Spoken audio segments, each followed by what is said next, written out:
ಬುದ್ಧಿವಂತರಾಗಿದ್ರೆ ಹೋಗಿ. ಇದು ಸಿನಿಮಾದೊಳಗಿಂದ ಸಿನಿಮಾ ಬರುತ್ತೆ, ಅದ್ರ ಅಗತ್ಯತೆ ಇತ್ತ ಅಂತ ಒಂದು ಪ್ರಶ್ನೆ. ಆಮೇಲೆ ಅದರಿಂದ ನಿರ್ಮಾಪಕರಿಗೆ ಎಫೆಕ್ಟ್ ಆಗಿದೆಯಾ ಅನ್ನೋ ಪ್ರಶ್ನೆ ಕಾಡ್ತಿದೆ. ಯಾಕಂದ್ರೆ ಸೋಷಿಯಲ್ ಮೀಡಿಯಾದಲ್ಲಿ ಅದೇ ಜಾಸ್ತಿ ಹಾಕೊಂಡು ಇದು ಮಾಡೋದು.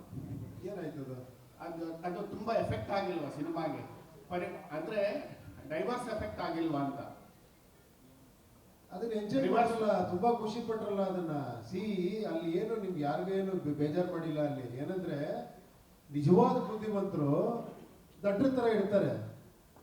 ದಡ್ರ ನಂತರ ಬುದ್ಧಿವಂತ ಅನ್ಕೊಂಡು ಮಾತಾಡ್ತಾ ಇರ್ತೀವಿ ನಾವು. ಅಲ್ಲ, ಬುದ್ಧಿವಂತರಾಗಿದ್ರೆ ಸೈಲೆಂಟ್ ಆಗಿ ಕೂತಿದ್ದಾರೆ. ಬುದ್ಧಿವಂತರಾಗಿದ್ರೆ ಬುದ್ಧಿವಂತ ಅಂತ ಕೈಲಿ ಹಿಡ್ಕೊಂಡ್ಬಿಟ್ಟು ಹಿಂಗೆ ಅದು ಹಂಗೆ ಅಂತ ಇರ್ತೀವಿ. ನನ್ನ ಬಗ್ಗೆ ನಾನು ಹೇಳ್ಕೊಂಡ್ರೆ ಅದಷ್ಟೇ. ಪ್ರೇಕ್ಷಕರ ಮನಸ್ಥಿತಿ ಹೇಗಿರುತ್ತೆ, ನಾನು ಬುದ್ಧಿವಂತ ಅಂತ ಇರುತ್ತೆ ಅಂತ ಇಟ್ಕೊಳ್ಳಿ. ನಾನು ನೋಡಲ್ಲ ಸಿನಿಮಾ, ನಾನು ಎದ್ದೋಗಿ ಅಂತ ಹೇಳ್ಬಿಟ್ಟಿದ್ದಾರೆ ಉಪ್ಪಿ. ಸೋಷಿಯಲ್ ಮೀಡಿಯಾದಲ್ಲಿ ಅದನ್ನೇ ಹಾಕೊಂಡು ಹಿಡಿತಿದ್ದಾರೆ. ಹಂಗಾಗಿ ನಾನು ನೋಡೋದಿಲ್ಲ ಸಿನಿಮಾ. ಅದು ಎಫೆಕ್ಟ್ ಆಯ್ತಾ ಇಲ್ವಾ ಅಂತ ಸಿನಿಮಾಗೆ ನನಗೆ ಅನ್ನಿಸ್ತಾ ಇದೆ. ಎಫೆಕ್ಟ್ ಆಗಿದೆಯಾ ಇಲ್ಲ ಆಗಿದೆ ಅನ್ನಿಸ್ತಿದೆ ನನಗೆ. ಕಲೆಕ್ಷನ್ ಹೇಳ್ತಾನೆ ನಿಮ್ಗೆ, ಕಲೆಕ್ಷನ್ ಹೇಳ್ತಾರೆ ನೀವು. ಆಮೇಲೆ ಸಿನಿಮಾ ಒಳಗಿನ ಸಿನಿಮಾ ಅದು. ನಿಮ್ಗೆ ಅಲ್ಲಿ 2 ಸಿನಿಮಾ ಇದೆ, ಓಕೆನಾ? ಬಟ್ ಹೊರಗಿನವ್ರಿಗೆ ಗೊತ್ತಿಲ್ವಲ್ಲ, ಸೋಷಿಯಲ್ ಮೀಡಿಯಾದಲ್ಲಿ ಗೊತ್ತಿಲ್ಲ ಯಾರಿಗೂ. ನೀವು ಮಾತಾಡಿ, ನಿಮಗ್ ಗೊತ್ತಾಯ್ತಲ್ಲ, ನೀವು ಆಡಿಯನ್ಸ್ ಅಲ್ವಾ? ಹೌದು, ನಿಮಗ್ ಗೊತ್ತಾಯ್ತಲ್ವಾ 2 ಸಿನಿಮಾ ಇದೆ ಅಂತ? ಹೌದು. ಫಸ್ಟ್ ಸಿನಿಮಾ ನಂಗೆ ಹಾಕಿದ್ದಾನೆ ಏನಕ್ಕೆ ಅಂತ ಗೊತ್ತಾಯ್ತಾ ಸರ್? ಸೋಷಿಯಲ್ ಮೀಡಿಯಾ ಒಂದ್ ನಿಮಿಷ ನಾನ್ ಕೇಳೋ ಕ್ವಶನ್ ಆನ್ಸರ್ ಮಾಡ್ಬಿಡಿ.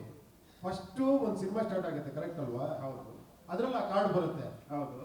ಲಾಸ್ಟ್ ಮತ್ತೆ ಅದೇ ಸಿನಿಮಾ ಓಪನ್ ಆಗುತ್ತೆ. ಹೌದು. ಆ ಡೈರೆಕ್ಟರ್ ಏನ್ ಹೇಳ್ತಾನೆ, ನಾನು ಕಥೆನೇ ಮಾಡಲ್ಲ, ನಾನೇನೋ ಬೇರೆ ತೋರಿಸ್ತೀನಿ ಅಂತಾನೆ. ಫೈನಲಿ ಏನ್ ಹೇಳ್ತಾನೆ ಅವ್ನು ಎಂಡ್ ಫೋಕಸ್ ಏನಂತಾನೆ? ಫೋಕಸ್ ನೀವು ಲಾಸ್ಟ್ ಅಲ್ಲಿ ನೋಡಿಲ್ಲ ಅಂದ್ರೆ ಅವರು, ಕರೆಕ್ಟ್ ಅಲ್ವಾ? ಅವ್ನು ಡೈರೆಕ್ಟ್ರೆ ನಾನೇ ನಿನ್ ಕತೆ ಹೇಳಲ್ಲ ಅಂತ ಹೇಳ್ತಾನೆ ಅವನು. ಈ ಡೈರೆಕ್ಟರ್ ಎಗೈನ್ ನಾನು ಸ್ಟೋರಿ ಹೇಳಿ ಮಿಸ್ಲೀಡ್ ಮಾಡಲ್ಲ, ನೀನ್ ಸ್ಟೋರಿ ನೀನ್ ನೋಡ್ಕೋ ಅನ್ನೋ ತರ ಕತೆ ಇದು. ಸರ್, ಫೋಕಸ್ ಮಾಡೋದು, ಫೋಕಸ್ ಆಗೋದು ಅದು ಪ್ರೇಕ್ಷಕನಿಗೆ ಬಿಟ್ಟಿದ್ದು. ಅದು ಅವ್ರವ್ರ ಗಮನ ಹೆಂಗಿರುತ್ತಾ, ಯಾರ್ಯಾರು ಇರುತ್ತಾ, ಅವ್ರು ಸ್ಟ್ರಾಂಗ್ ಎಷ್ಟಿರ್ತಾರೋ ಅಷ್ಟು. ಅದಕ್ಕೆ ಕೇಳಿ 1 ನಿಮಿಷ, ಅದಕ್ಕೆ ನಿಮ್ ಪರವಾಗಿ ನೀವು ಮಾತಾಡ್ಬೇಕಷ್ಟೇ ಈ ಸಿನಿಮಾದಲ್ಲಿ. ನಿಮ್ಗೆ ಅಂತ ಅಲ್ಲ, ನನಗೆ ಅನಿಸ್ತಾ ಇರೋದು ಬೇರೆ ಪರಿಣಾಮ ಎದುರಿಸ್ತು ಇದರಿಂದ ಅಂತ ನನ್ನ ಅನಿಸಿಕೆ. ನಿಮ್ಮ ಅನಿಸಿಕೆ. Thank you.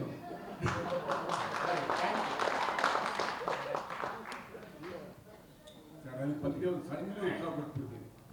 ಸ್ನೇಹಪ್ರಿಯ ಸರ್, ಸ್ನೇಹ ಪ್ರಿಯ ನಿಮ್ಮ ಹೆಸರಲ್ಲೇ ಇದೆ. ಈ ಸಿನಿಮಾ ಸ್ನೇಹ ಪ್ರಿಯವಾಗಿ ಸೂಪರ್ ಹಿಟ್ ಆಗಿದೆ. ಬಾಕ್ಸ್ ಆಫೀಸಲ್ಲಿ ನಿಜವಾಗ್ಲೂ ಒಳ್ಳೆ ಕಲೆಕ್ಷನ್ ಆಗಿದೆ.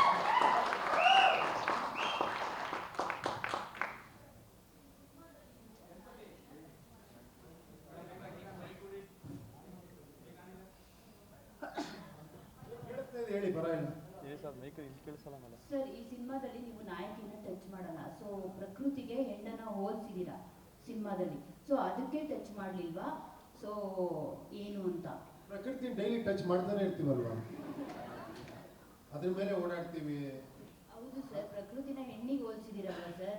ಇಲ್ಲಿ ನಿಮ್ಮ ಸಿನಿಮಾಗಳಲ್ಲಿ ನಾಯಕಿಗೆ ಏನಾದರೂ ಬೈಯೋದು ಅದು ಇದು ಎಲ್ಲ ಬಿಫೋರ್ ಇರ್ತಾ ಇತ್ತು. ಸೊ ಈ ಸಿನಿಮಾದಲ್ಲಿ ಏನೂ ಇಲ್ಲ, ನಾಯಕಿನ ಟಚ್ ಕೂಡ ನೀವು ಮಾಡೋದಿಲ್ಲ. ಸೊ ಎಲ್ಲೋ ಒಂದ್ ಕಡೆ ಆ ತರ ಏನಾದ್ರೂ ಟಚ್ ಮಾಡಿದ್ರೆ ಪ್ರಕೃತಿಗೆ ಇಲ್ಲಿ ಹೋಲಿಸ್ಬಿಟ್ಟು ನೋಡಿದ್ರೆ ಉಪೇಂದ್ರ ಅವರ ಈ ತರ ಈ ನಾಯಕಿನ ನಾನು ಅಷ್ಟೊಂದೆಲ್ಲ ಯೋಚನೆ ಮಾಡಿ ಮಾಡಲ್ಲ ನಿಜವಾಗ್ಲು. ನಾನು ಅಷ್ಟೊಂದು ತಲೆ ಕೆಡಿಸ್ಕೊಳ್ಳಲ್ಲ. ಬಟ್ ಒಂದ್ ಹೇಳಕ್ ಇಷ್ಟಪಡ್ತೀನಿ. ಹೆಂಗೆ ಗೊತ್ತಾ, ಇವಾಗ ಯಾವ್ದೋ ಒಂದು ಸೂಪರ್ ಹಿಟ್ ಆಗಿರೋ ಸಿನಿಮಾ, ಇನ್ನೊಂದು ಸಿನಿಮಾ ಮಾಡ್ತಾನೆ ಡೈರೆಕ್ಟ್ ಅನ್ಕೊಳ್ಳಿ. ಸರ್, ಆ ಸಿನಿಮಾ ತರ ಮಾಡ್ಬೇಕಾಗಿತ್ತು ಸರ್ ಅಂತ. ಅಕಸ್ಮಾತ್ ಅದೇ ತರ ಮಾಡ್ದ ಅನ್ಕೊಳ್ಳಿ. ಸರ್, ಅವ್ನು ಅದಕ್ಕೆ ಬಿಟ್ರೆ ಇವ್ರಿಗೇನು ಬೇರೆ ಬರಲ್ವಾ ಅಂತೀರಾ? ಯಾವ್ದು ಕರೆಕ್ಟ್ ಇದ್ರಲ್ಲಿ ನೀವೇ ಹೇಳ್ಬೇಕು. ಒಂದು ಅದೇ ತರ ಮಾಡ್ರೆ ಅದನ್ನೇ ಇವತ್ತು ಮಾಡ್ತಾವ ನೀವು ಅಂತ, ಬೇರೆ ಮಾಡ್ರೆ ಸರ್ ಆ ತರ ಮಾಡ್ಬೇಕಾಗಿತ್ತು ಸರ್ ಅಂತ. ಅದರಿಂದ ನಾನು ತಲೆ ಕೆಡಿಸ್ಕೊಳ್ಳಲ್ಲ. ಸಬ್ಜೆಕ್ಟು ಸ್ಟೋರಿ ಫ್ಲೋ ಹೆಂಗ್ ಹೋಗುತ್ತೋ ಅದಕ್ಕೆ ಕರೆಕ್ಟಾಗಿ ಹೋಗ್ತೀನಿ ಅಷ್ಟೇ. ಈ ಸಬ್ಜೆಕ್ಟ್ ಹಂಗಿತ್ತು, ಆ ಹೀರೋಯಿನ್ ಕ್ಯಾರೆಕ್ಟರ್ ಹಂಗಿತ್ತು, ಅರ್ಥ ಆಯ್ತಾ? ಇಲ್ಲಿ ಆ ಥರ ಸಿಚುಯೇಷನ್ನೇ ಬರಲ್ಲ. ಸೊ ಬೇರೆ ಏನೋ ವಿಷಯ ಇರೋದ್ರಿಂದ ಅದಂಗೆ ಹೋಯ್ತು ಅಷ್ಟೇ. ಸೊ ಉಪೇಂದ್ರ ಅವರು ಇತ್ತೀಚೆಗೆ ಸ್ವಲ್ಪ ಸೆನ್ಸಿಬಲ್ ಆಗಿದಾರ ಅಂತ? ಏನ್ ಮುಂಚೆ ಸೆನ್ಸಿಬಲ್ ಅಲ್ಲ ಅಂತ ಇಲ್ಲ, ಹಳೆ ವಿಂಟೇಜ್ ಉಪ್ಪಿ ಆಗಿದ್ರೆ ನೀವು ಸ್ವಲ್ಪ ರಾಜಕೀಯ ಮೆಸೇಜ್ ಏನ್ ಕೊಟ್ಟಿದ್ದೀರಾ ಅಲ್ಲಿ ಸ್ವಲ್ಪ ಜಾಸ್ತಿ. ಈಗ ಯಾವಾಗ ಎಂಟರ್ ಆಗಿದ್ದು ಇದಕ್ಕೆ ಪ್ರೆಸ್? ಇದಕ್ಕೆ ಎಷ್ಟು ವರ್ಷ ಆಯ್ತು? 12 years ಆಯ್ತು. 12 years. ಅದಕ್ಕೆ ಮುಂಚೆ ನಾನು ಬೇರೆ ತರ ಕ್ವಶನ್ಗಳು ಕೇಳಿದ್ದೀನಿ ಇದೇ ತರ. ಹೌದಾ? ತೋರಿಸಿ ಮತ್ತೆ ನೋಡೋಣ. ವಾಸವರಿಗೆ ಗೊತ್ತು ಕೇಳಿ. ಅದೇ ಸರ್, ಅಂದ್ರೆ ಮುಂಚೆ ನೀವು ಇದರಲ್ಲಿ ಮೆಸೇಜಸ್ ಒಂದಷ್ಟು ಹೇಳಿದಿರಲ್ವಾ, ರಾಜಕೀಯದ ಬಗ್ಗೆ ಆಗಿರ್ಬೋದು, ಬೇರೆದ್ರ ಬಗ್ಗೆ ಆಗಿರ್ಬೋದು, ಮೀಡಿಯಾಗಳ ಬಗ್ಗೆ ಆಗಿರ್ಬೋದು ಹೇಳಿದಿರಲ್ವಾ? ಸೊ ಇನ್ನಷ್ಟು ಅಗ್ರೆಸಿವ್ ಆಗಿ ಇರ್ತಾ ಇತ್ತು ಅದಂತ ನನ್ನ ಅನಿಸಿಕೆ. ಈಗ ಸ್ವಲ್ಪ ಏನೇ ಮಾಡಿದ್ರು ಕಾಂಟ್ರವರ್ಸಿಲ್ ಆಗುತ್ತೆ ಅಂತ ಏನಾದ್ರೂ ಉಪ್ಪಿ ಸರ್ ಥಿಂಕ್ ಮಾಡಿ ಈ ತರ ಒಂದಷ್ಟು ನಾನು ಇದು controversy ಟಾಪಿಕ್ಸ್ ಅಲ್ಲ. ಇಟ್ಟಿದ್ದೀರಾ ಅಂತ. ಇದು ಕಾಂಟ್ರವರ್ಸಿ ಆಗತ್ತೆ ಅನ್ಕೊಂಡೆ. ಕಾಂಟ್ರವರ್ಸಿ ಆಗಕ್ಕೂ ಮಾಡಕ್ಕೂ ಗೊತ್ತಾಗ್ತಾ ಇಲ್ಲ ಯಾರಿಗೂ. ಯಾರ ಬಗ್ಗೆ ಕಾಂಟ್ರವರ್ಸಿ ಸರ್ ಈ ಸಿನಿಮಾ ನೋಡ್ತಾ ನಮ್ಗನ್ಸಿದ್ದು ಸಂಭಾಷಣೆ ವಿಚಾರವಾಗಿ ಈ ಹಣ್ಣು ಮತ್ತು ಹೆಣ್ಣು ಈ ಎರಡನ್ನ ಹೋಲಿಕೆ ಮಾಡಿ ಹೇಳಿರೋ ವಿಚಾರ ಭಾಳ ಗಾಢವಾಗಿ ಅದು ಅರ್ಥೈಸ್ಕೋಬೇಕಾಗುತ್ತೆ. ಅದೀಗ ಆಲ್ರೆಡಿ ಕೆಲವು ರೋಡ್ಗಳು ನೋಡಿದ ಆಟೋಗಳ ಮೇಲೆ ಕೂಡ ಅದನ್ನು ಮೆನ್ಷನ್ ಮಾಡ್ಕೊಂಡಿದ್ದಾರೆ ಆ ವರ್ಡಿಂಗ್ಸ್ನ, ಹಣ್ಣು ಕಚ್ಚಕ್ಕೆ ಮುಂಚೆ ಬಿದ್ದು ಮುಂಚೆ ಆ ಥರದ ವರ್ಡನ್ನ. ಸೊ ಈ ಥರದ ಆಲೋಚನೆ ಬಹಳ ಹೇಗೆ ನಿಮ್ಮ ಈ ಥಾಟ್ಸ್ಗಳೆಲ್ಲ ಕ್ಯಾರಿ ಮಾಡುತ್ತೆ? ಇಲ್ಲ ಸರ್, ಆ ಸಿಚುವೇಶನ್ ಹಂಗಿತ್ತು. ಅದು ಹೆಂಗೆ ಅಂತ ಹೇಳಿದ್ರೆ ಗೊತ್ತಾಗಲ್ಲ. ಅದು ಆ್ಯಕ್ಚುಲಿ ಅದನ್ನ ನಿಜ ಹೇಳ್ಬೇಕಂದ್ರೆ ಅದನ್ನ ನಾವೇನೋ ತಲೆ ಉಪಯೋಗಿಸಿ ಮಾಡಿದ್ವಿ ಅಂತಲ್ಲ, ಸಮ್ ಟೈಮ್ ಬರುತ್ತೆ ಅಷ್ಟೇ. ಅದು ಇದೊಂದು ಡಿಫಿಕಲ್ಟ್ ಕ್ವಶನ್. ಈ ಸೀನ್ ಹೆಂಗ್ ಮಾಡಿದ್ರಿ ನೀವು ಅಂದ್ರೆ ಅದು ನಮ್ಗೆ ಹೇಳಕ್ ಗೊತ್ತಾಗಲ್ಲ. ಅದಾಗಿರುತ್ತೆ, ಅದು ಆ ಡೈಲಾಗ್ ಹಂಗೆ ಬಂದಿರುತ್ತೆ ಅಷ್ಟೇ. ಈ ಧಿಕ್ಕಾರಕ್ಕಿನ್ನ ಅಧಿಕಾರಕ್ಕೆ ಬೆಲೆ ಜಾಸ್ತಿನೂ ಅಷ್ಟೇ. ಹಂಗೆ ಬಂತಷ್ಟೇ, ಅದನ್ನ ಪ್ಲಾನ್ ಮಾಡಿ ಹಂಗಲ್ಲ ಅದು. ಯಾಕಂದರೆ ನಾವು ಸಾಮಾನ್ಯವಾಗಿ ಪ್ರೆಸ್ ಅವರು ವರ್ಷಕ್ಕೊಂದು 100 ಚಿಲ್ಲರೆ ಸಿನಿಮಾ ನೋಡ್ತೀವಿ. ಬಹುತೇಕ ಸಿನಿಮಾ ನೋಡಿದಾಗ ಬರೋದು ಒಂದು ಸಿನಿಮಾ ಚೆನ್ನಾಗಿದೆ ಚೆನ್ನಾಗಿಲ್ಲ ಅಂತ. ಆದರೆ ನೀವು ಮಾಡೋ ಸಿನಿಮಾ ಬಂದಾಗ ಒಂದೇ ಪ್ರಶ್ನೆ ಬರೋದು, ಅರ್ಥ ಆಯ್ತಾ ಅರ್ಥ ಆಗಿಲ್ವಾ ಅಂತ. ಇದು ತಲೆ ಹುಳ ಬಿಟ್ಟಕ್ಕಿಂತ ಹೆಚ್ಚಾಗಿ ಹೋಗ್ಬಿಟ್ಟಿದೆ ಬೇರೆ ಬೇರೆ. ಸೊ ಅದ್ರ ಬಗ್ಗೆ ಏನು ಹೇಳ್ತೀರಾ? ಅದು ಏನಂತ ನನಗೂ ಗೊತ್ತಾ. ನಾನು ನಿಜ ಹೇಳ್ಬೇಕಂದ್ರೆ ತುಂಬಾ ಕನ್ವಿನ್ಸ್ ಮಾಡಕ್ ಟ್ರೈ ಮಾಡ್ತೀನಿ. ಸಿನಿಮಾದಲ್ಲಿ 100 ಸತಿ ಯೋಚನೆ ಮಾಡ್ತೀನಿ, ಇದು ಅರ್ಥ ಆಗ್ಬೇಕು, ಇದಕ್ಕೊಂದು ಡೈಲಾಗ್ ಹಾಕ್ಬೇಕು, ಇದಕ್ಕೊಂದು ಅಟ್ಲೀಸ್ಟ್ ಕೆಳಗಡೆ ಇದಾಕ್ಬೇಕು ಅಂತ ತುಂಬಾ ಟ್ರೈ ಮಾಡ್ತೀನಿ. ಬಟ್ ಅದೇನಕ್ಕೂ ಗೊತ್ತಿಲ್ಲ, ನನ್ನ ಪಿಕ್ಚರ್ ಅರ್ಥ ಆಗಿಲ್ಲ, ಅರ್ಥ ಆಗುತ್ತೆ ಅಂತ ಯಾಕೆ ಡಿಸ್ಕಷನ್ ಆಗುತ್ತೆ ಅಂತ ಗೊತ್ತಿಲ್ಲ. ರಿಯಲಿ ಅದೊಂದು ನನಗೆ ಇವತ್ತಿಗೂ ಒಂದು ಇದು ಆ್ಯಕ್ಚುಲಿ. ಎಸ್, ಆ ಡಿಸ್ಕಷನ್ ಇರುತ್ತೆ, ನೋ ಡೌಟ್ ಆ್ಯಕ್ಚುಲಿ. ಬಟ್ ಇದರಲ್ಲಿ ನಿಮಗೆ ನೀವೇ ನೋಡಿದ್ದೀರ, ನಾನೇನು ಹೇಳೋದು ಬೇಕಾಗಿಲ್ಲ. ನೀವು ನೋಡಿದಾಗ ನಿಮಗೆ ಆ ಥರ ಎಲ್ಲೂ ಕನ್ಫ್ಯೂಷನ್ ಅನ್ಸಲ್ಲ ಅಲ್ವಾ? ನನಗೇನಾದ್ರು ಅನ್ಸುತ್ತಾ ಅಂತ. ಲಾಸ್ಟಲ್ಲಿ ಇದೆ, ಖಂಡಿತ ಒಪ್ಕೊತೀನಿ. ಬಿಗಿನಿಂಗ್ ಇದೆ ಆ ಕ್ಯೂರಿಯಾಸಿಟಿ, ಲಾಸ್ಟಲ್ಲಿ ಇದೆ. ಬಟ್ ಮಧ್ಯಲ್ಲಿರೋ ಕಥೆಯಲ್ಲಿ ಯಾವುದೇ ಕನ್ಫ್ಯೂಷನ್ ಇಲ್ಲ ಅಲ್ಲಿ. ಬಟ್ ಅದಕ್ಕೆಲ್ಲ ಸಿಂಕ್ ಮಾಡ್ಕೊಂಡ್ಬಿಟ್ರೆ ಕಷ್ಟ. ಇಲ್ಲಿ ಹೊರಗೆ ಬಂದು ಈ ಪಿಕ್ಚರ್ ನೋಡಿ, ಓ ಅದಕ್ಕಿದ ಇದಕ್ಕದ ಅಂತ ತಲೆ ನಾವೇ ಗಬ್ಬೆಬ್ಸ್ಕೊಂಡ್ಬಿಟ್ರೆ ಫುಲ್ ಕನ್ಫ್ಯೂಸ್ ಆಗೋಗ್ಬಿಡೋದು ಪಿಕ್ಚರ್. ಸರ್, ಈ ಪ್ರೊಡ್ಯೂಸರ್ಗೆ ಕತೆ ಹೇಗೆ ಒಪ್ಪಿಸ್ತೀರಾ ಸರ್? ನಂಗೆ ಈಗಲೂ ಅರ್ಥ ಆಗ್ತದೆ. ಯಾಕಂದರೆ ಅವ್ರು ಹೇಗೆ ಒಪ್ಕೊಂಡು ನಿಮ್ಮ ಸಿನಿಮಾಗೆ ದುಡ್ಡು ಹಾಕ್ತಾರೆ ಅನ್ನೋದು ಒಂದು ಪ್ರಶ್ನೆ. ಅವ್ರು ನನ್ನ ಒಪ್ಕೊಂತಾರೆ ಅಷ್ಟೇ, ಅವ್ರು ನನ್ನ ಮೇಲೆ ಇರೋ ನಂಬಿಕೆ ಅಷ್ಟೇ, ಇನ್ನೇನಿಲ್ಲ. ಇದು ಸತ್ಯವಾದ ಮಾತು. ಒಂದೇ ಒಂದು ಲೈನ್ ಸ್ಟೋರಿ ಕೇಳಿಲ್ಲ. ಮನೋಹರ್ ಸಾಹೇಬರು ಎಷ್ಟು ಬಜೆಟ್ ಅಂತ ನಾವು ಯೋಚನೆ ಮಾಡಲಿಲ್ಲ. ಒಂದು ಒಳ್ಳೆ ಚಿತ್ರ ಕೊಡ್ತಾರೆ, ನಂಬಿಕೆ ಇತ್ತು. ಆ ಚಿತ್ರ ಕೊಟ್ಟಿದ್ದಾರೆ. ಇಡೀ 7 ಕೋಟಿ ಜನ ಕನ್ನಡಿಗರು ನಮ್ಮನ್ನು ಗೆಲ್ಲಿಸಿದ್ದಾರೆ. ಇದನ್ನ ಹೇಳಲಿಕ್ಕೆ ಇಷ್ಟಪಟ್ಟಿದ್ದಾರೆ. ಸಿನಿಮಾನು ಕೂಡ ಅಟ್ ದಿ ಸೇಮ್ ಟೈಮು ನಾನು ಕೂಡ ತುಂಬ ಅವ್ರನ್ನ ಗಮನದಲ್ಲಿ ಇಟ್ಕೊಳ್ತೀನಿ. ಪ್ರತಿ ಸ್ಟೇಜಲ್ಲೂ ಕೂಡ ನಾನು ಮಾತಾಡಿದ್ದೀನಿ. ಪ್ರತಿ ಸ್ಟೇಜಲ್ಲೂ ಕೂಡ ಇಲ್ಲಿ ಜಾಸ್ತಿ ಆಗುತ್ತಾ, ಇಲ್ಲಿ ಕಡಿಮೆ ಆಗುತ್ತಾ, ಇಷ್ಟೊಳಗೆ ಆಗ್ತಾ ಇದೆಯಾ, ನಿಮ್ಗೆ ತೊಂದರೆ ಆಗಲ್ವಾ, you can ask them. I never take them as granted, ಮಾಡಬೇಡ ಅಂತ. ಎವ್ರಿ ಸ್ಟೇಜು ಕೂಡ CG ಇರ್ಬೋದು, ಸೆಟ್ಸ್ ಇರ್ಬೋದು, ಒಂದು ಆರ್ಟಿಸ್ಟ್ ಹಾಕೋದಿರ್ಬೋದು, ಪ್ರತಿಯೊಂದು ಡಿಸ್ಕಸ್ ಮಾಡ್ತೀವಿ ನಾವು. ಆಗುತ್ತಾ, ನಿಮ್ಗೆ ವರ್ಕೌಟ್ ಆಗುತ್ತಾ, ಇಷ್ಟರಲ್ಲಿ ಓಕೆನಾ, ಇದನ್ನ ನಾನು ಯಾವತ್ತೂ ಮನಸ್ಸಲ್ಲಿ ಇಟ್ಕೊಂಡೇ ಮಾಡ್ತೀನಿ. ಬಿಕಾಸ್ ನನಗೆ ಗೊತ್ತು, ಅವ್ರು ಗೆದ್ರೆ ನಾನು ಗೆಲ್ಲೋದಷ್ಟೇ ಇಲ್ಲಿ. ಅರ್ಥ ಆಯ್ತಾ? ಇವ್ರು ಗೆದ್ರೆ 100 ಸಿನಿಮಾ ಮಾಡ್ತಾರೆ, ಮತ್ತೆ ನನ್ನಂತ 100 ಜನ ಡೈರೆಕ್ಟರ್ಗೆ ಅವಕಾಶ ಕೊಡ್ತಾರೆ. ಅದನ್ನ ನಾನು ಯಾವತ್ತೂ ಗಮನದಲ್ಲಿ ಇಟ್ಕೊಂಡಿರ್ತೀನಿ. ನಾನು ಯಾವಾಗಲೂ ಸಿನಿಮಾ ಮಾಡಿದಾಗ ಫಸ್ಟ್ ನನ್ನ ಪ್ರಿಯಾರಿಟಿ ಏನಂದ್ರೆ ಥಿಯೇಟ್ರಿಗೆ ಬರೋ ಜನ ಅವ್ರ ದುಡ್ಡಿಗೆ ಮೋಸ ಆಗಬಾರ್ದು. ಅವ್ರು ಕೊಡೋ ದುಡ್ಡಿಗೆ ಏನೋ ಒಂದು ಅವ್ರಿಗೆ ಇದಾಗಬೇಕು. ಎರಡನೇದು, ಪ್ರೊಡ್ಯೂಸರ್ ಅವ್ರು ಹಾಕಿರೋ ದುಡ್ಡು ವಾಪಸ್ ಬರಬೇಕು. ಇದು ಬಿಟ್ಟರೆ ನಾನು ಬೇರೆ ಏನೂ ಯೋಚನೆ ಮಾಡಲ್ಲ. ಇಷ್ಟು ಕೋಟಿ ಬರುತ್ತೆ, ಅಷ್ಟು ಕೋಟಿ ಬರುತ್ತೆ, ಇದು ಹಿಂಗಾಗತ್ತೆ, ನಾನು ದೇವರಾಣ ಯೋಚನೆ ಮಾಡಲ್ಲ. ಅದು ಅವ್ರು ಹೇಳ್ಬೇಕು, ಮತ್ತೆ ನಾನು ಹೇಳ್ಬಾರ್ದು ಅದನ್ನ.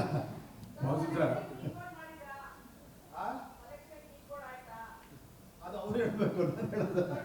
ದೊಡ್ಡ ಪ್ರಾಬ್ಲಮ್ ಏನು ಗೊತ್ತಾ, ಇದೇ ಹುಳ ಅನ್ನೋದು. ನಾನು ಬಿಡೋದಲ್ಲ. ಎಷ್ಟು ಬಿಟ್ಕೊಂಡಿದ್ದೀರಾ ಅಂದ್ರೆ, ಪಿಕ್ಚರ್ ಚೆನ್ನಾಗಾಗಿದೆ,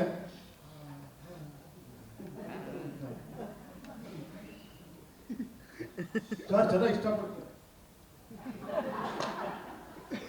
ಯಾಕೆ ಡೌಟು? ನನಗೆ ಒಂದು ಅರ್ಥ ಆಗ್ತಾ ಇಲ್ಲ. C, we are so much of actually ಈ ಹುಳುಗಳು ಇಟ್ಕೊಂಡು ಪ್ರೊಡ್ಯೂಸರ್ ಯಾಕಿದ್ರು ಇವ್ರಿಗೆ ಸಂತೋಷ ಇಲ್ಲ. ಸರ್ ಏನೋ ಸುಮ್ಮನೆ ಡವ್ ಕುಯ್ತಾ ಇದಾರೆ ಇವರು. ಯಾಕೆ ಕುಯ್ತಾರೆ ಡವ್? ಚೆನ್ನಾಗಿ ಬಂದಿದೆ ಅಂತಾರೆ, ಬಂದಿಲ್ಲ ಅಂದ್ರೆ ಬಂದಿಲ್ಲ ಅಂತಾರೆ. ಅಲ್ಲ ಸರ್, ಈ ವಿಷಯದಲ್ಲ ಡೌಟ್ ಅಂತ ಅಲ್ಲ ಸರ್. ಉಪೇಂದ್ರ ಸರ್, ಇವಾಗ ನೀವು ಈ ಸಿನಿಮಾಗಳ ಕಂಟೆಂಟ್ ಇಲ್ದೇನು ಬೇರೆ ಲ್ಯಾಂಗ್ವೇಜ್ನವರು ಇಂಡಿಯಾ ನ್ಯಾಷನಲ್ ಲೆವೆಲ್ ದೊಡ್ಡದಾಗಿ ಪ್ರಮೋಷನ್ ಮಾಡಿ 100 ಕೋಟಿ 200 ಕೋಟಿ 500 ಕೋಟಿ ಅಂತಿದ್ದಾರೆ. ಬಟ್ ನೀವು ಇಷ್ಟು ವರ್ಷ 30 ಇಯರ್ಸ್ ಇಂದ ಬೇರೆ ಬೇರೆ ಕಾನ್ಸೆಪ್ಟ್ ಕೊಟ್ಟಿದ್ದೀರಾ. ಓಕೆ, ಕರ್ನಾಟಕದಲ್ಲಿ ಹಿಟ್ಟು, ಬಟ್ ಇದನ್ನ ರಾಹುಲ್ ಗಾಂಧಿ ಮೋದಿಯಿಂದ ಕಾಮನ್ ಮ್ಯಾನ್ ಕೂಡ ನೋಡುವಂತ ಸ್ಟೋರಿ ನಿಮ್ಮ ಸಿನಿಮಾ. ಸೊ ಆ ಇದರಲ್ಲಿ ಸರ್ ನೀವು ಮೊದಲಿಂದಲೂ ಶ್ರೀಕಾಂತ್ ಸರ್, ನವೀನ್ ಸರ್ ಜೊತೆಗೆಲ್ಲ ಇಲ್ಲಿ ಜನರಿಗೆ ನೀವು ಚೆನ್ನಾಗಿ ಪ್ರಮೋಷನ್ ಮಾಡಿದ್ದೀರಾ.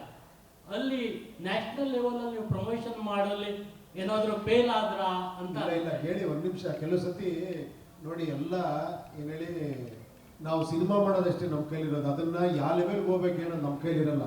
ಸೋ ಮೆನಿ ರೀಸನ್ಸ್ ಇರುತ್ತೆ. ಕ್ರಿಸ್ಮಸ್ ಇರುತ್ತೆ, ಅಲ್ಲಿ ಪಿಕ್ಚರ್ಗಳಿರುತ್ತೆ, ಆಮೇಲೆ ನಮ್ಮ ಟೈಮ್ ಇದು ಏನ್ ಹೇಳಿ, ನಮ್ಗೆ ಇಲ್ಲಿ ನಾನು ಪಬ್ಲಿಸಿಟಿ ಮಾಡಬೇಕು, ಆಂಧ್ರಲ್ಲಿ ಪಬ್ಲಿಸಿಟಿ ಮಾಡಬೇಕು, ಇರೋದ್ರಲ್ಲಿ ಒಂದೊಂದು ಡೇ ಹೋಗಿ ಬಂದೆ ಪಬ್ಲಿಸಿಟಿ ಮಾಡೋದಕ್ಕೆ, ಅವೆಲ್ಲ ಇರುತ್ತೆ. ಇನ್ನೂ ಸ್ವಲ್ಪ ನಮಗೆ ಬೇಗ ಪಿಕ್ಚರ್ ರೆಡಿ ಆಗಿದ್ದಿದ್ರೆ ನಮ್ಗೊಂದು ತಿಂಗಳು ಟೈಮ್ ಸಿಕ್ಕರೆ ಇನ್ನೂ ಏನೇನೋ ಮಾಡ್ಬೋದಾಗಿತ್ತು. ಬಿಕಾಸ್ ಅದೆಲ್ಲ ಸೋ ಮೆನಿ ರೀಸನ್ಸ್ ಇರುತ್ತೆ ಅದರಲ್ಲಿ, ಅದು ಹೇಳಕ್ಕಾಗಲ್ಲ. ಕೆಲವು ಸತಿ ನೆಕ್ ಮೂಮೆಂಟಲ್ಲಿ ಏನೇನೋ ಇದಾಗತ್ತೆ. ಆ ಥರ ಅದು ನಮ್ಮ ಕೈಲಿ ಇಲ್ದಿರೋ ವಿಷಯ. ಖಂಡಿತ ನೀವು ಹೇಳಿದ್ ಕರೆಕ್ಟು. ಹಂಗಂತ ನಮ್ಮವರು ಎಲ್ಲ ಸಾಧಿಸ್ಬಿಟ್ಟಿದ್ದಾರೆ ಹತ್ರ ಹೋಗಿ. ಏನ್ ಹೇಳಿ, ಇಡೀ ಇಂಡಿಯಾ ಎಲ್ಲ ಹೊಡ್ಕೊಂಡ್ ಬಂದಿದ್ದಾರೆ. ನೀವು ಅನ್ಕೋತಿದ್ದೀರಾ ನಾನು ಆ ಥರ ಮಾಡಬೇಕು ಅಂತ. ನೋಡೋಣ, ಭಗವಂತ ಇದು ಕೊಟ್ರೆ ನಾಳೆ ಇನ್ನೂ ಒಂದು ದೊಡ್ಡದಾಗಿ ಮಾಡಿ ಇನ್ನೂ ಒಂದು ಆಗ್ಬೋದು, ಹೇಳಕ್ಕಾಗಲ್ಲ. Thank you. ಸರ್, ಇದು ಪ್ರತಿ ಸಿನಿಮಾ ಸರಿ ಪ್ರತಿ ಸಿನಿಮಾ ರಿಲೀಸ್ ಆದಾಗ ಒಂದು ಕ್ರಿಟಿಕ್ ರಿವ್ಯೂಸ್ ಆಡಿಯನ್ಸ್ ಕಡೆಯಿಂದನೂ ಇರುತ್ತೆ, ಮೀಡಿಯಾ ಕಡೆಯಿಂದನೂ ಇರುತ್ತೆ. ಆದ್ರೆ ಉಪ್ಪಿ 2 ಸಿನಿಮಾ ಇಂದ ಸ್ಟಾರ್ಟ್ ಆಗಿದ್ದು ಈಗ UI ವರ್ಗು ಈ ಡಿಕೋಡಿಂಗ್ ಲ್ಯಾಂಗ್ವೇಜ್ ಅಲ್ಲಿ ಸಿನಿಮಾ ಮಾಡ್ತಾ ಇದ್ದಾರೆ.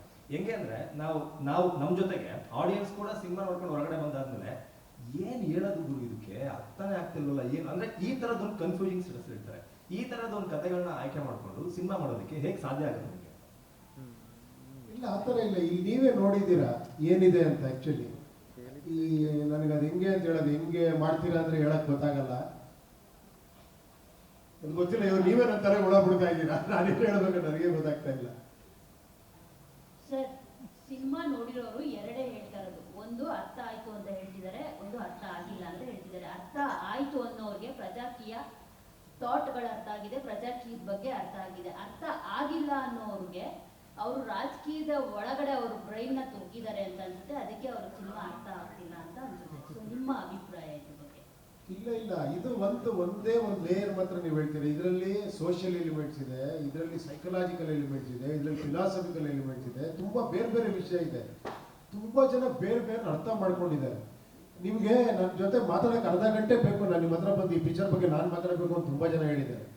ನಾನು ಒಂದೇ ಒಂದು ಹೇಳೋದು, ಖಂಡಿತ ಇದು ಅರ್ಥ ಆಗಿಲ್ಲ ಅಂದ್ರೆ ಎರಡನೇ ಸತಿ ದಯವಿಟ್ಟು ನೋಡಿ, ಬಹಳ ಅರ್ಥ ಆಗುತ್ತೆ ನಿಮ್ಗೆ, ಅಷ್ಟು ಹೇಳ್ಬೋದು ಅಷ್ಟೇ. ರಾಜಕೀಯ ವ್ಯಕ್ತಿಗಳು ಕಾಲ್ ಮಾಡಿದ್ರು ಸಿನಿಮಾ ನೋಡಿ. ರಾಜಕೀಯ ವ್ಯಕ್ತಿಗಳೇ ನೋಡಿದ್ರಲ್ಲ ಪಿಕ್ಚರ್ನ. ಆಮೇಲೆ ಅಂಥವ್ರೆ ಕ್ಲೀನ್ ಆಗಿ ಹೇಳ್ಬಿಟ್ರು, ಇಲ್ಲ ರೀ ತುಂಬಾ ಇದು ಬೇಕ್ರಿ, ಈ ಸಮಯಕ್ಕೆ ಇದು ಬೇಕು ಅಂತ. ಯಾರು ಸರ್?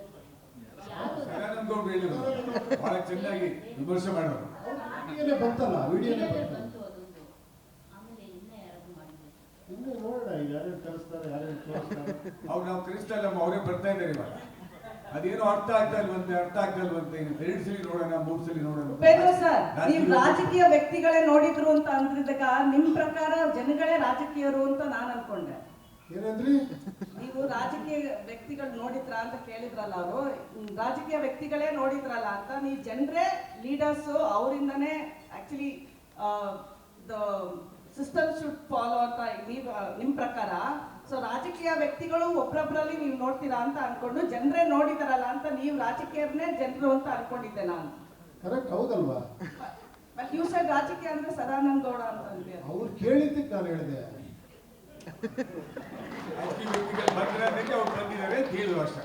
ಉಪ್ಪಿ ಸರ್ ಇಲ್ಲಿ ಈ ಕಡೆ ಇದ್ದೀನಿ ಸರ್. ಇಲ್ಲಿ ನಾನು ಉಪ್ಪಿ ಸರ್ ಫ್ಯಾನ್ ಅಲ್ಲ, ಉಪ್ಪಿ ಸರ್ ಫಾಲೋವರು.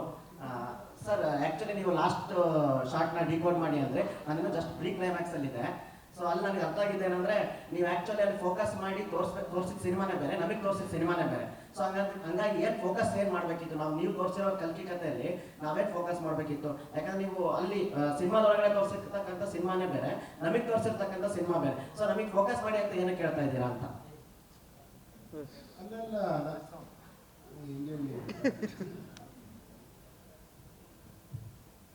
ಏನದು ಅವ್ರು ಹೇಳ್ತಾ ಇದ್ದಾರಾ ನಿಮಗೆ? ಏನಿಲ್ಲ ಪುನೀತ್? ಹೌದಾ?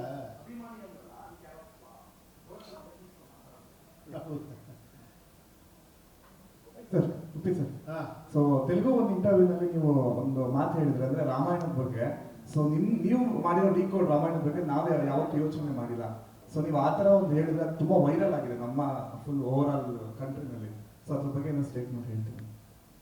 ಅದಲ್ಲ, ಅದು ಈಗ ರಾಮಾಯಣ ಮಹಾಭಾರತ ಇವತ್ತಿಗೂ ಯಾಕೆ ನಮ್ಗೆ ಅದಷ್ಟು ಕಾಡುತ್ತೆ, ಇವತ್ತಿಗೂ ಅದ್ರ ರಿಲೆವೆಂಟ್, ಇವತ್ತಿಗೂ ಎಷ್ಟೋ ಸಾವಿರ ವರ್ಷಗಳಿಂದ ಇವತ್ತಿಗೂ ಕೂಡ ಅದನ್ನ ಇಟ್ಕೊಂಡೆ ಎಷ್ಟೋ ಜನ ಪಿಕ್ಚರ್ ಮಾಡ್ತಿದ್ದಾರೆ. ನಿಜ ಹೇಳಬೇಕು ಅಂದ್ರೆ ಈ ಕಾಪಿ ರೈಟ್ ಏನಾರ ಬಂದ್ರೆ ವಾಲ್ಮೀಕಿ ವ್ಯಾಸನಿಗೆ ಎಲ್ಲಾ ಸಿನಿಮಾ ಡೈರೆಕ್ಟರ್ಗಳು ಕಾಪಿ ರೈಟ್ ದುಡ್ಡು ಕೊಡಬೇಕು. ಅದನ್ನೇ ಎಲ್ಲ ತಗೊಂಡು ಮಾಡ್ತಾ ಇರೋದು ಇವತ್ತಿಗೂ ಕೂಡ. ಯಾಕೆ ಅಂದ್ರೆ ಅದು ಒಳಗಡೆ ಇರೋ ಸಬ್ಜೆಕ್ಟ್. ಆಕ್ಚುಲಿ ಅದನ್ನ ಒಳಗಿರೋದನ್ನ ಅವ್ರು ತಗೊಂಡು ಏನಂದ್ರೆ ಸೀತೆ ಅಂದ್ರೆ ಏನು, ಆಕ್ಚುಲಿ ಆತ್ಮ ರಾಮ ಅಂತಾರೆ. ರಾಮ ಅಂದ್ರೆ ಆತ್ಮ ಇದ್ದಂಗೆ, ಆ ಒಂದು ಇದಕ್ಕೆ ಆತ್ಮ ರಾಮ ಅಂತಾರೆ. ಆತ್ಮ ಕೃಷ್ಣ ಅಂತ ಹೇಳಲ್ಲ ನೋಡಿ, ಆತ್ಮ ರಾಮ ಅಂತಾರೆ. ಪ್ರಾಣ ವಾಯುಗೆ ಹನುಮಂತ ಅಂತಾರೆ. ಅದಕ್ಕೆ ಆತ್ಮ ಪ್ರಾಣ ಎರಡು ತಪ್ಕೊಂಡಿರೋದು. ರಾಮ ಸೀತೆ ತಪ್ಕೊಂಡಿರೋ ವಿಗ್ರಹ ನೀವು ನೋಡಕ್ ಸಿಗಲ್ಲ. ಹನುಮಂತ ರಾಮ ತಪ್ಕೊಂಡ್ರೆ ಸಿಗಲ್ಲ. ಅದು ಆತ್ಮ ಇದು ಅಂತ. ಸೀತೆ ಅನ್ನೋದು ಒಂದು ಮನಸ್ಸು, ಅರ್ಥವಾಯ್ತಾ? ಇದು ಜಿಂಕೆ, ಏನೋ ಗೋಲ್ಡನ್ ಡಿಯರ್ ಅಂತಾರಲ್ಲ, ಏನೋ ಬೆಂಗಾಲದ ಜಿಂಕೆ, ಮಾಯಾ ಜಿಂಕೆ. ಸೊ ರಾವಣ ಅಂದ್ರೆ 10 ತಲೆ, ಸಿಕ್ಕಾಪಟ್ಟೆ ಬುದ್ಧಿ ಶಕ್ತಿ ಇರುವಂತವನು. ಈ ಆತ್ಮಕ್ಕೂ ಈ ಮೈಂಡ್ಗೂ ಕ್ಲಾಶ್ ಆಗ್ತಾನೆ ಇರುತ್ತೆ.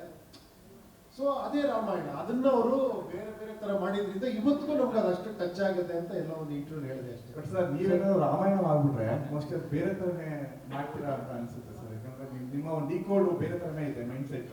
ಅಂದ್ರೆ ನಾವು ಆ ಥರ ಅರ್ಥ ಮಾಡ್ಕೊಳಕ್ ಆಗಿಲ್ಲ, ಆದ್ರೆ ಅರ್ಥ ಮಾಡ್ಕೊಂಡು ಹೇಳ್ತೀರಾ ನೀವು. ಸೊ ಮಾಡ್ಬಿಟ್ರೆ ಹೇಗಿರುತ್ತೆ ಸರ್? ಇಲ್ಲ ನೋಡೋಣ, ಇವಾಗ ಮಾಡ್ತಿರೋರು ಇನ್ನೂ ಒಂದು ಲೆವೆಲ್ ಮಾಡ್ತಿರ್ಬೋದು ದೊಡ್ಡದಾಗಿ. ಉಪ್ಪಿ ಸರ್ ಇಲ್ಲಿ ಇಲ್ಲಿ ಸರ್ ಇಲ್ಲಿ ಸರ್ ರಾಮಚಂದ್ರ ಸರ್, ನೀವು ಫಸ್ಟು ಸೂಪರ್ ಅನ್ನೋ ಮೂವಿ ಮಾಡ್ತೀರಾ, ಬಂದು ಏನೋ ಒಂದು ವಿಷಯ ಹೇಳ್ತೀರಾ ಜನಗಳಿಗೆ, ಬದಲಾಗಿ ಅಂತ ಹೇಳ್ತೀರಾ. ಬದಲಾದ್ರೆ ಕರ್ನಾಟಕ ಹಿಂಗಾಗುತ್ತೆ, ದೇಶ ಹಿಂಗಾಗುತ್ತೆ ಅಂತ ಹೇಳ್ತೀರಾ. ಆಮೇಲೆ ಉಪ್ಪಿ ಟ್ಯೂನ್ ಮಾಡ್ತೀರಾ, ಮತ್ತೆ ಬಂದು ಅದನ್ನೇ ಹೇಳ್ತೀರಾ ಸರ್. ಅಂದ್ರೆ ನೀವು ಬದಲಾದ ದೇಶ ಹಿಂಗಾಗುತ್ತೆ ಅಂತ. ಇವಾಗ ಮೊನ್ನೆ ಮಾಡಿರೋ ಸಿನಿಮಾದಲ್ಲೂ ಕೂಡ UAಯಲ್ಲೂ ಕೂಡ ಅದನ್ನೇ ಹೇಳಕ್ ಇಷ್ಟಪಟ್ಟಿದ್ದೀರಾ ಸರ್. ಉಪ್ಪಿ ಸರ್ ಪ್ರತಿ 5 ವರ್ಷಕ್ಕೋ 6 ವರ್ಷಕ್ಕೋ ಬಂದ್ಬಿಟ್ಟು ಏನೋ ಒಂದು ಹೇಳ್ತೀರಾ, ಹಿಂಗಾದ್ರೆ ಕರ್ನಾಟಕ ಹಿಂಗಾಗುತ್ತೆ, ದೇಶ ಹಿಂಗಾಗುತ್ತೆ ಅಂತ ಹೇಳ್ತೀರಾ. ಉಪ್ಪಿ ಸರ್ ಇನ್ನು ಎಷ್ಟು ಸಿನಿಮಾ ಮಾಡ್ಬೇಕು ಸರ್ ಈ ಕರ್ನಾಟಕ ಆಗ್ಲಿ ಈ ದೇಶ ಆಗ್ಲಿ ಬದಲಾಗುತ್ತೆ? ಏನೋ ನೀವ್ ಹೇಳ್ಬೇಕು ಅದನ್ನ. ನನ್ನ ಕ್ವಶನ್ ಕೇಳೋದಲ್ಲ ಇದು, ನೀವು ಆನ್ಸರ್ ಮಾಡೋ ಕ್ವಶನ್ ಇದು. ಅಲ್ಲ ಸರ್, ಏನಂದ್ರೆ ನಾವು ಪ್ರತಿ ಸಲ ಸಿನಿಮಾ ನೋಡೋದು ಸರ್, ಉಪೇಂದ್ರ ಸರ್ ಸಿನಿಮಾ ನೋಡಿದ್ದಾರೆ, ಸೊ ಏನೋ ಇನ್ನೊಂದು 5 ವರ್ಷ ಕರ್ನಾಟಕ ಹಿಂಗಾಗ್ಬೋದು, ಏನೋ ಬದಲಾಗ್ಬೋದು. ಇಲ್ಲ ಇಲ್ಲಿ ಹೇಳ್ತಿರೋದೇ ನಾನು ಆಕ್ಚುಲಿ ನಿಜ ಹೇಳ್ಬೇಕಂದ್ರೆ ಇದು ಸೋಷಿಯಲ್ ಪೊಲಿಟಿಕಲ್ ಅಲ್ಲ, ಇದು ಪರ್ಸನಲ್ ವಿಷಯ. ಇದು ಹೇಳ್ತಿರೋದು ನಾನು ಈಗ ಸಿಂಪಲ್ ಆಗಿ ಹೇಳ, ಹೆಂಗ್ ಹೇಳಿ ನಾನು ಇದನ್ನ. ಫಾರ್ ಎಕ್ಸಾಂಪಲ್ ಇವಾಗ ಯುವಕರಿಗೆ ಜಾಬ್ಸ್ ಬೇಕು ಅಂತಾರೆ. ಆಕ್ಚುಲಿ ನಾನೆಲ್ಲ ಒಂದು ಫಿಲಮಲ್ಲಿ ಹೇಳಿದ್ದೀನಿ, ಕೆಲಸ ಅನ್ನೋದು ಹುಡುಕೋದಲ್ಲ ಮಾಡೋದದು ಅಂತ. ನೀವು ಹುಡುಕ್ಬೇಡಿ ಮಾಡಿ ಅಂತ. ನನಗೆ ಡೈರೆಕ್ಷನ್ ಡಿಪಾರ್ಟ್ಮೆಂಟ್ ತುಂಬಾ ಜನ ಬರ್ತಾರೆ, ನಾನು ಡೈರೆಕ್ಟರ್ ಆಗಬೇಕು ಅಂತ. ನಾನು ಹೇಳೋದು ಡೈರೆಕ್ಟರ್ ಮುಂದೆ ಆಗೋದಲ್ಲ, ಈಗಲೇ ಆಗ್ಬಿಡು ಅಂತ. ಅಂದ್ರೆ ನಿಮ್ ಕೈಯಲ್ಲಿ ಮೊಬೈಲ್ ಇದೆ, ಅಂದ್ರೆ ಕ್ಯಾಮ್ರಾ ಇದೆ, ಥಿಯೇಟರ್ ಇದೆ, ಅದ್ರಲ್ಲಿ ಯೂಟ್ಯೂಬ್ ಇದೆ. ಒಂದು ಯಾವ್ದಾದ್ರು ಒಂದು ಡೈರೆಕ್ಟ್ ಮಾಡು, ಅಲ್ಲೇ ಎಡಿಟಿಂಗ್ ಇದೆ ಮಾಡು, ಮ್ಯೂಸಿಕ್ ಸಿಗುತ್ತೆ ಮಾಡು, ಯೂಟ್ಯೂಬ್ ಇದೆ, ಥಿಯೇಟರ್ ಹಾಕು, ನಾಳೆ ನೀನು ಡೈರೆಕ್ಟರ್ ಆಗ್ಬಿಡ್ತೀಯ ಅಲ್ವಾ? ಡೈರೆಕ್ಟ್ ಯಾವುದೇ ಆಗ್ಬೇಕಾದ್ರೆ ಈ ಕ್ಷಣದಲ್ಲಿ ಆಗ್ಬೇಕು, ಅದು ನಮ್ಮ ಮನಸ್ಸೊಳಗಡೆ ಆ ಚೇಂಜಸ್ ಆಗ್ಬೇಕು. ಅದನ್ನೇ ಟ್ರೈ ಮಾಡ್ತೀನಿ ಅಷ್ಟೇ. ಕಮರ್ಷಿಯಲ್ ಆಗಿನೇ ಕೂಡ ಅದನ್ನೊಂದು ಸಣ್ಣ ವಿಷಯವಾಗಿಟ್ಟಿರ್ತೀನಿ. Actually you should think personal, ಅದು ತುಂಬಾ ಪರ್ಸನಲ್. ಅದು ನನ್ನ ಆಡಿಯನ್ಸ್ಗೆ ಪರ್ಸನಲ್ ಆಗಿ ಮಾತ್ರ ಟ್ರೈ ಮಾಡ್ತೀನಿ ಅಷ್ಟೇ. ಸರ್ ಉಪ್ಪಿ ಸರ್, ನಾನು ಮತ್ತೆ ಈ ಪ್ರಶ್ನೆ ಕೇಳ್ತಿದ್ದೀನಿ. ಏನಂದ್ರೆ ನೀವು ನಿಮ್ಮ ಎಲ್ಲಾ ಸಿನಿಮಾಗಳಲ್ಲೂ ಕೂಡ ಸುಮಾರು ಸಿನಿಮಾಗಳಲ್ಲಿ ಪ್ರಶ್ನೆ ಕೇಳಬೇಕು, ಸತ್ ಪ್ರಜೆಗಳು ಪ್ರಶ್ನೆ ಕೇಳಬೇಕು ಅಂತ ಹೇಳ್ತೀರಾ. ಆಮೇಲೆ ಎಲ್ರಿಗೂ ಪ್ರಶ್ನೆ ಕೇಳೋಕ್ಕೆ ಹುರಿದುಂಬಿಸ್ತೀರಾ. ನಿಮ್ಮ ಸಿನಿಮಾಗಳೆಲ್ಲ ಅದೇ ಪ್ರಶ್ನೆ ಆಗಿರುತ್ತೆ. ಇಂಥ ಸಂದರ್ಭದಲ್ಲಿ ನಾವು ಬೇರೆ ವಿಷಯಗಳನ್ನ ಪ್ರಶ್ನೆಯಾಗಿ ಕೇಳಿದ್ರೆ ಹುಳ ಅಂತೀರ, ಹೇಗೆ? ನಾನೇನು ಪ್ರಶ್ನೆ ಹುಳ ಅಂದೆ?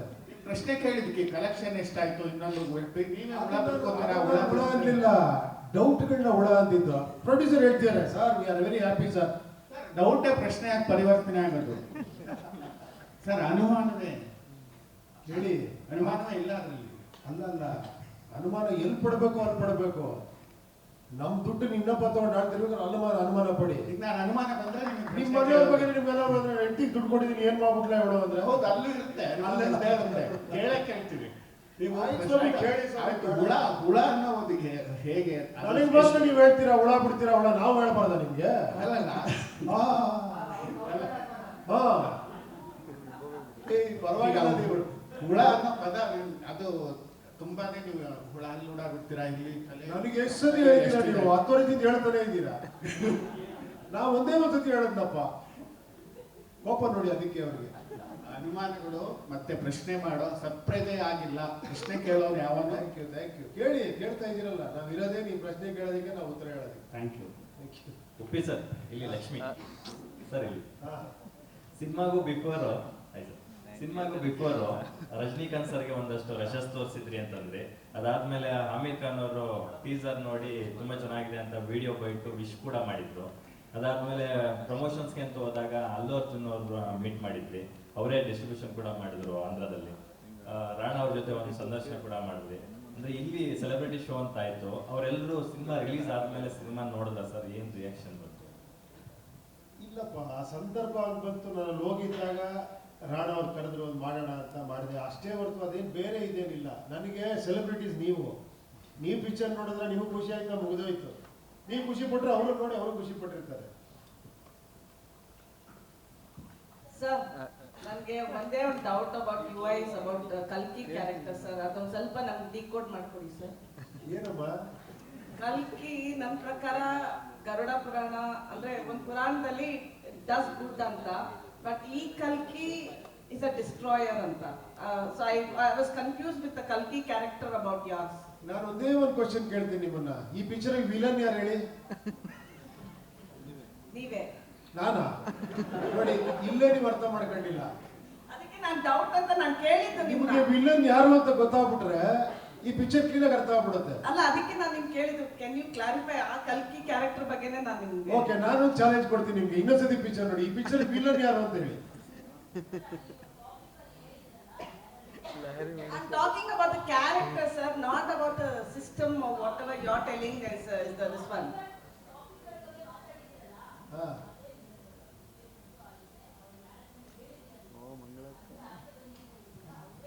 ನಾನೇ ವಿಲನ್ ಅಂತ ನೀವು ಒಪ್ಕೊಂತಿಲ್ಲ ನನಗೆ. ಕರೆಕ್ಟ್ ಹೇಳಿ, ನಾನೇ ಈ ಪಿಕ್ಚರ್, ನಾನು ಪ್ರೇಕ್ಷಕ, ನಾನೇ ವಿಲನ್ ಅಂತ ಹೇಳಿ. ಪ್ರೇಕ್ಷಕ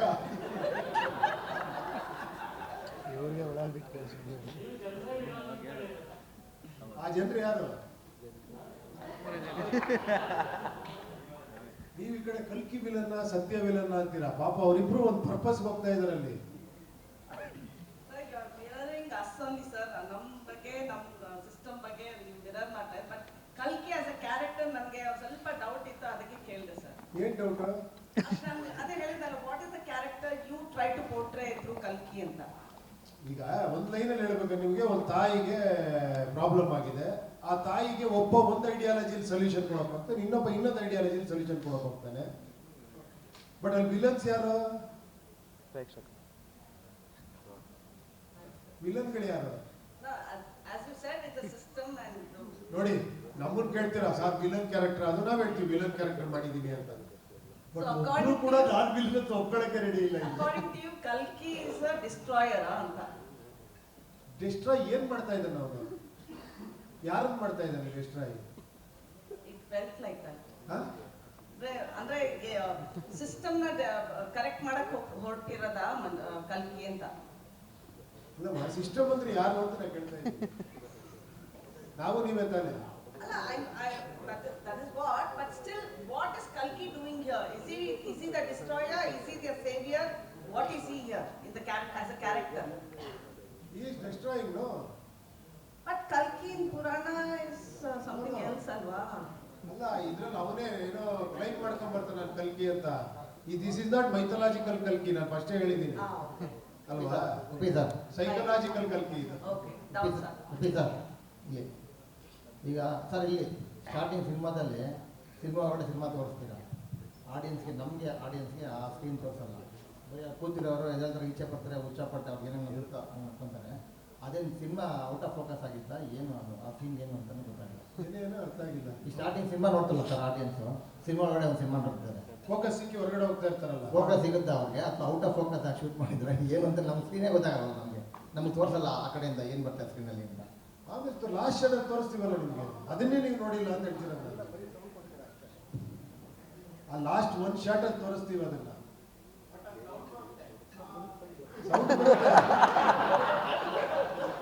ಪಿಕ್ಚರ್ ನೋಡಿಲ್ಲ, ಬರೀ ಸೌಂಡ್.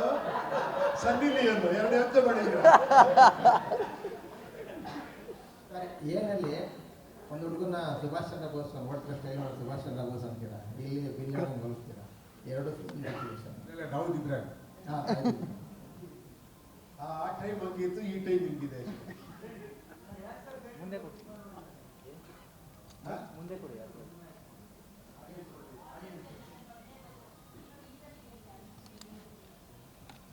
ಏನು ಆ ಥರ ಇಲ್ಲಪ್ಪ. ನಾನು ಯೂಶಲಿ ನಾನು ಬರಲ್ಲ, ನಾನು ಆ್ಯಕ್ಚುಲಿ ಡಿಸ್ಟರ್ಬ್ ಆಗುತ್ತೆ ಅಂತ.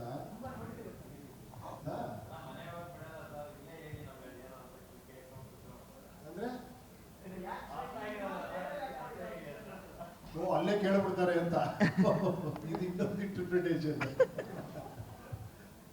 ಈ ನಿಮ್ಮ ತಲೆಗಳಿಗೆ ಆನ್ಸರ್ ಮಾಡೋ ಶಕ್ತಿ ನಮಗಿಲ್ಲ. Thank you.